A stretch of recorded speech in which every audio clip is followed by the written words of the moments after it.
सबसे पहले हम लोग पढ़ेंगे रीनैचुरेशन एंड डीनैचुरेशन और डीएनए। ध्यान से समझना, डीनैचुरेशन में हम लोग low melting and high melting areas भी पढ़ेंगे। डीएनए प्रीवियस क्लास में आपको डीएनए के बारे में बताया था।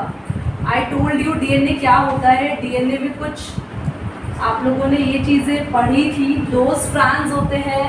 स्ट्रैंड्स के बाद यहाँ पर न्यूक्लियोटाइड बेसेस होते हैं जैसे ए और टी, जिसमें डबल हाइड्रोजन बॉन्ड है। सी और जी में ट्रिपल हाइड्रोजन। ठीक है, आपको अराउंड 82 डिग्री सेल्सियस से लेके 90 डिग्री सेल्सियस तक का टेम्परेचर चाहिए। और इस टेम्परेचर पर अगर आप डीएनए को हीट करें या फिर इस टेम्परेचर पर आपकी बॉडी भी अगर कहीं हो तो डेफिनेटली आप उसी टाइम पर आपकी बॉडी की बहुत सारे फंक्शनिंग रुक जाएंगे या फिर नहीं होंगे, वो फॉर्म ही नहीं होंगे।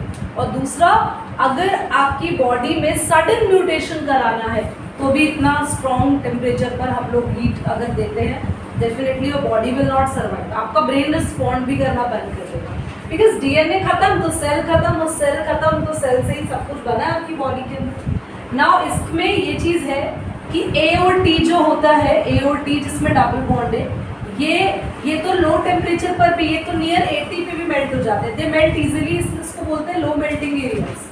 We call it low melting areas. If I talk about Cg, तो यहाँ पर क्योंकि 3 हाइड्रोजन बॉन्ड है तो Cg जो न्यूक्लियोटाइड बेसिस है, जहाँ जहाँ पे Cg होंगे वो बॉन्ड थोड़ा टाइम में ब्रेक होते हैं। तो we call them high melting areas. These are low melting areas, these are high melting areas. ठीक है, अब अगर कभी ऐसा हो कि दीदी ये अगर अलग हो गए हैं पर हम इन्हें वापस से ज्वाइन करना चाहते हैं, मतलब 2 डीएनए के स्ट्रैंड अलग होने के बाद क्या फिर से ज्वाइन हो सकते हैं? Of course yes.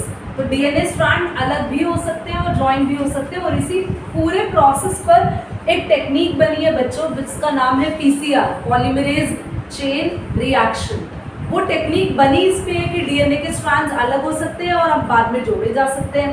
दीदी वो टेक्निक क्यों आई है, मतलब वो क्या है? उस टेक्निक को बनाया गया था जेनेटिक इंजीनियरिंग के बिहाफ में।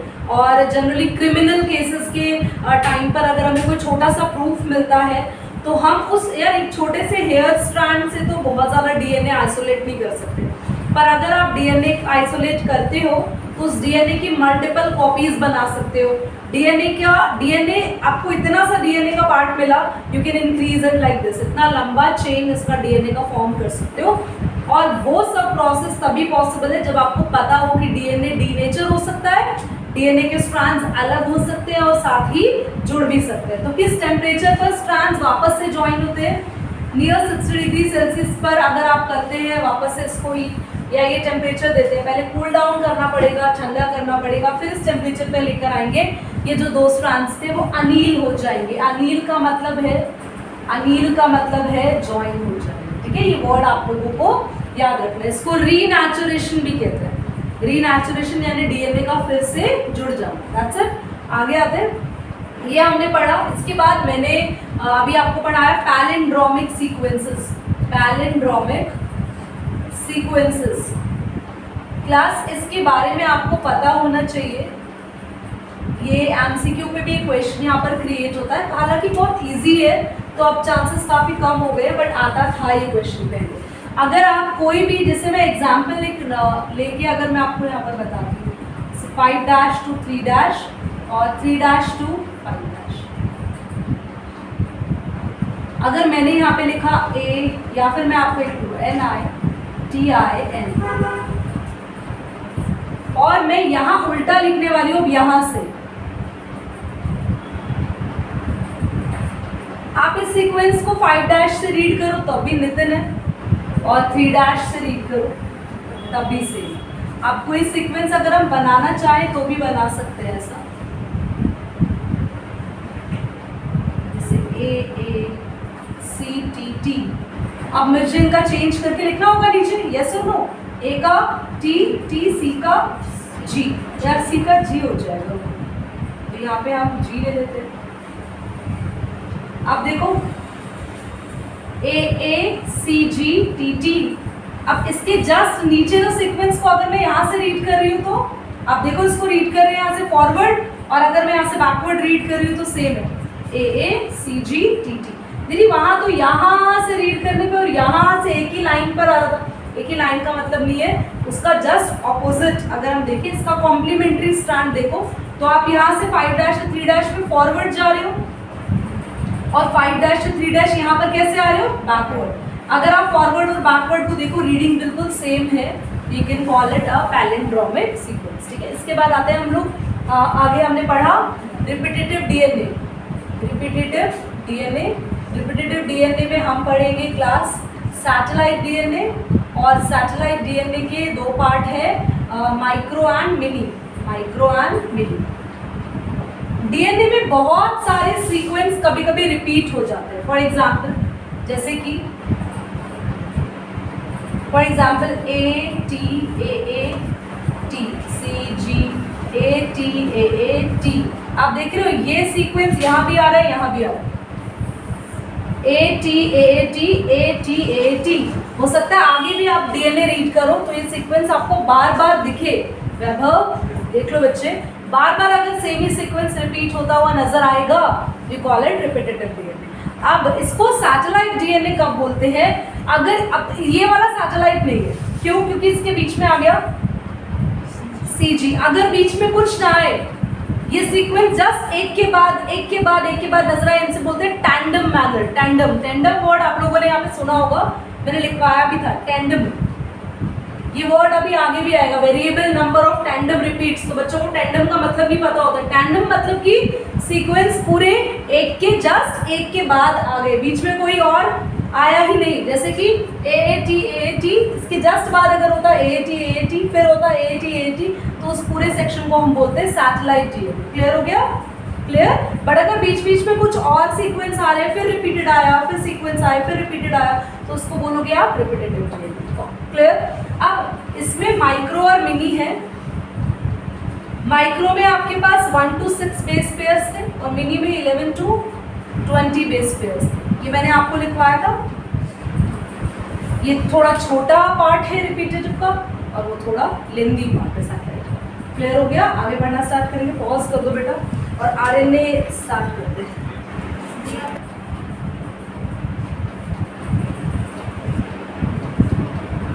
सो क्लास RNA वर्ल्ड के बारे में पढ़ेंगे। तो पहले तो हम ये जानेंगे कि RNA क्यों हायर लाइफ फॉर्म्स में जेनेटिक मटेरियल नहीं है। RNA जेनेटिक मटेरियल है तो कुछ वायरसेस में और कुछ very very smaller micro organism में, मतलब बैक्टीरियाज वगैरह में भी नहीं है, कुछ वायरसेस का ही जेनेटिक मटेरियल होता है। अब क्यों RNA आपकी बॉडी का जेनेटिक मटेरियल नहीं है, तो इसके बहुत सारे रीजंस है जो मैंने अभी सारे लिखवाए। फर्स्ट रीजन क्यों है, क्योंकि RNA में OH ग्रुप डिटैच नहीं होता। DNA का तो नाम ही है डीऑक्सीराइबोन्यूक्लिक एसिड, उसमें से वो ऑक्सी ग्रुप निकल जाता है, बट यहाँ पर OH ग्रुप डिटैच नहीं होता। सेकंड, RNA की अगर हम बात करते हैं तो RNA अपने आप में बहुत ज़्यादा रिएक्टिव है, और आपको पता है दुनिया में कोई भी चीज़ रिएक्टिव होती है तो वो साथ ही बहुत अनस्टेबल हो जाती है। तो अगर ये आपकी बॉडी में है तो ये बहुत जल्दी जल्दी रिएक्ट करेगा, आपका हर एक सेल अनस्टेबल हो जाएगा।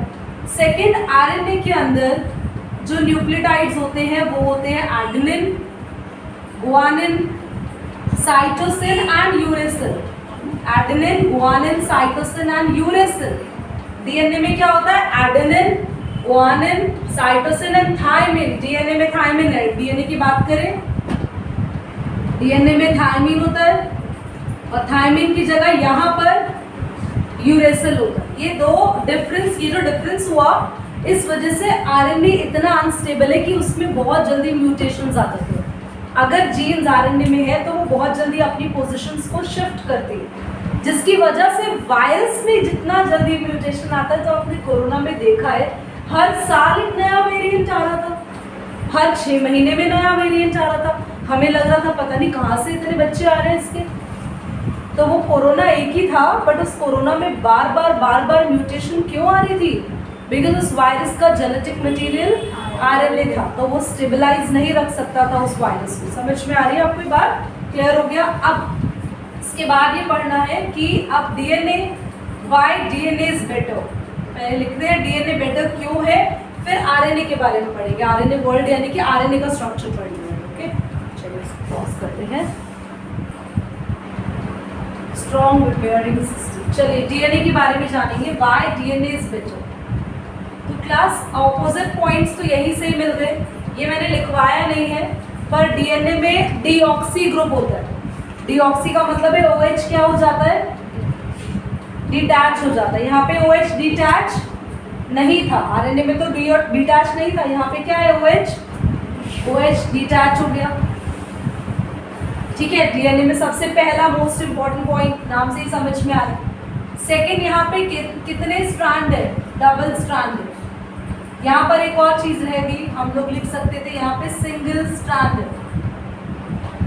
डबल स्ट्रैंड की वजह से क्या होता है, यहाँ जो बॉन्डिंग बनती है वो कौन से बॉन्ड होते हैं, हाइड्रोजन बॉन्ड। आरएनए में ऐसा कोई हाइड्रोजन बॉन्ड नहीं, आरएनए में स्ट्रैंड ही एक है यार, दूसरा स्ट्रैंड ही नहीं है। स्ट्रैंड दूसरे स्ट्रैंड से ही तो बना रहा है हाइड्रोजन बॉन्डिंग, जब दूसरा स्ट्रैंड ही नहीं है तो कौन सी हाइड्रोजन बॉन्डिंग होगी, कोई हाइड्रोजन बॉन्डिंग यहाँ नहीं होती। यहाँ पर हाइड्रोजन बॉन्डिंग होती है, स्ट्रैंड डबल है, OH डिटैच हो गया, साथ ही यूरेसिल के बदले में क्या प्रेजेंट है बच्चों, थायमीन प्रेजेंट है, जिसकी वजह से डीएनए स्टेबल है और डीएनए में म्यूटेशन नहीं होती और डीएनए में खुद का रिपेयरिंग सिस्टम होता है। डीएनए खुद को रिपेयर कर सकता है। यस, आपकी बॉडी में डीएनए है, इसलिए आपकी बॉडी में भी रिपेयरिंग सिस्टम है। आपको पता है जब आप लोग सोते हैं आपकी बॉडी रिपेयर होती है। डू यू नो आपकी डेड सेल्स में रिपेयरिंग का काम चलता है। उठने के बाद ऐसा क्या ताकत आ जाती है कि हम लोग फ्रेश फील करते हैं, जब हम सो के उठते हैं हम थोड़ा एनर्जेटिक फील करते हैं। कहाँ से एनर्जी आई हमारी बॉडी में, क्योंकि जब हम सो जाते हैं तो हमारे बॉडी में डेड टिश्यूज़ की रिपेयरिंग का काम होता है। हमारे बॉडी में रिपेयरिंग का काम इसलिए पॉसिबल है because we have a genetic material DNA जिसके पास खुद का सेल्फ रिपेयरिंग सिस्टम होता है। क्लियर हो गया यहाँ तक, कोई डाउट? चलो आरएनए स्ट्रक्चर हेडिंग डालेंगे। आरएनए के स्ट्रक्चर के बारे में कुछ खास नहीं पढ़ना, बट इतना जानना है आरएनए में सिंगल स्ट्रैंड होता है और वहीं पर आपकी बेसेस न्यूक्लियोटाइड बेसेस अटैच होते हैं, A G C U U A G T dash I dash. ठीक है, बस इस तरीके का आरएनए का स्ट्रक्चर है। पर आरएनए के टाइप्स आपको पता होने चाहिए। दीदी क्या हम इसके टाइप्स को डिटेल में पढ़ेंगे? Of course yes. एमआरएनए जिसको बोलेंगे मैसेंजर आरएनए। मैसेंजर आरएनए आपकी बॉडी में आगे जाके प्रोटीन सिंथेसिस में हेल्प करेगा बच्चों, प्रोटीन बनाने में हेल्प करेगा। आरएनए की फुल फॉर्म होती है राइबोसोमल आरएनए। राइबोसोमल आरएनए भी हेल्प करता है किसमें? प्रोटीन सिंथेसिस में। फिर है टीआरएनए जिसको बोलते हैं ट्रांसफर आरएनए और ये भी हेल्प किसमें करता है? प्रोटीन सिंथेसिस में। क्या अब हमें तीनों के बारे में पढ़ना है? Of course yes. अब वो हो सकता है टॉपिक लेटर ऑन हो, क्योंकि पहले हम डीएनए की पैकेजिंग पढ़ेंगे, फिर हम आएंगे आरएनए के 3 टाइप्स में, फिर ट्रांसक्रिप्शन है। टॉपिक क्या क्या एक बार डिस्कस करें तो ट्रांसक्रिप्शन है, ट्रांसलेशन है, ह्यूमन जीनोम प्रोजेक्ट है और आई थिंक डीएनए फिंगरप्रिंटिंग भी इसी में ही है। जेनेटिक वो कोडिंग ह्यूमन जीनोम प्रोजेक्ट का ही एक हिस्सा है।